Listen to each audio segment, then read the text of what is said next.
संवाद साहित्य घर रामपुर वन विभाग तरफରୁ 76तम वन महोत्सव कार्यक्रम अनुଯାयी रामपुर स्थित रामेश्वर शिव मंदिर ठारू अंधारीपुरे रास्तार दुई कड़े चंडी मंदिर पर्यंत वृक्षरोपण कार्यक्रम अनुष्ठित कराଯାଇଛି।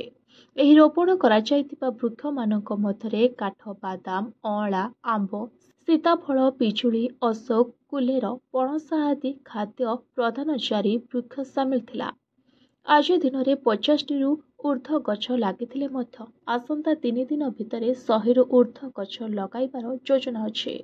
आजर यह कार्यक्रम एसएफ तथा वनांचल अधिकारी असित कुमार दास उपस्थित अतिथि भावे रामपुर मंडल बीजेपी सभापति यज्ञसेन पंडा निखिल उत्कल विश्वकर्मा समितिर वरिष्ठ सदस्य गणेश प्रसाद महारणा दीनबंधु महारणा संवाद साहित्य घर सभ्य अक्षय कुमार त्रिपाठी स्वेच्छासेवी विजय महाखोड़ सांबादिक लंबोदर सेनापति फरेस्टर दीपक शाह गार्ड बालकृष्ण चाल मधुस्मिता भोई कॉर्पोरेशन एसडीएम प्रदीप पंडा और सहयोगी विकास अधिकारी कुनु छत्रिया समेत अन्य कर्मचारी मोटागंडा आदिवासी उपस्थित थे। तेरे कार्यक्रम को रामपुर संवाद प्रतिनिधि निरंजन महारणा परिचालन करथिबा बेले आम जंगल योजना दलपति प्रदीप साहू सहयोग और धन्यवाद अर्पण करथिले।